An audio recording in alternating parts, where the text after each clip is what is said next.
नमस्कार,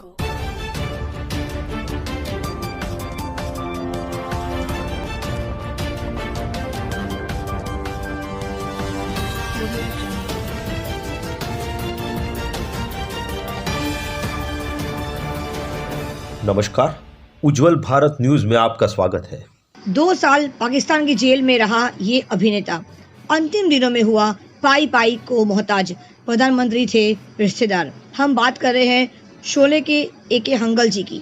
इतना सन्नाटा क्यों है भाई? 45 साल पहले रिलीज हुई फिल्म शोले को ये मशहूर डायलॉग आज भी लोगों को याद है। फिल्म में इसे रहीम चाचा यानी कि ए.के. हंगल ने बोला था। यही डायलॉग उनकी पहचान बन गई। हंगल साहब पूरा नाम अवतार किशन हंगल था। वो एक आजादी सेनानी थे और बाद में अभिनेता बन गए। करीब 225 फिल्मों में उन्होंने यादगार किरदार निभाए, लेकिन अपने अंतिम दिनों में उनके पास इलाज कराने तक के पैसे नहीं बचे थे। कम ही लोग जानते थे कि देश के पहले प्रधानमंत्री पंडित जवाहरलाल नेहरू हंगल साहब के रिश्तेदार भी थे। 26 अगस्त को उनकी पुण्यतिथि है। हंगल साहब का जन्म एक कश्मीरी पंडित परिवार में हुआ था।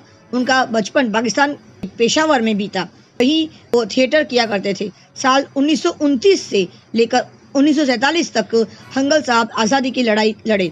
वो बला साहनी और कैफी आजमी के साथ थिएटर किया करते थे। मार्क्सवादी होने की वजह से वो कराची की जेल में 2 साल कैद रहे। 1949 में जेल से छूटने के बाद हंगल अपने परिवार के साथ मुंबई आ गए। के हंगल ने अपनी फिल्मी करियर 52 साल की उम्र में शुरू किया। 1966 रिलीज हुई फिल्म श्री कसम की पहली फिल्म थी। 80 और 90 के दशक में उन्होंने खूब फिल्में की। हंगल साहब इतना शानदार अभिनय किया करते थे कि हर किरदार में हिट हो जाते थे। उनके चाहने वालों की संख्या बढ़ती जा रही थी। ए.के. हंगल ने राजेश खन्ना के साथ 16 फिल्मों में काम किया।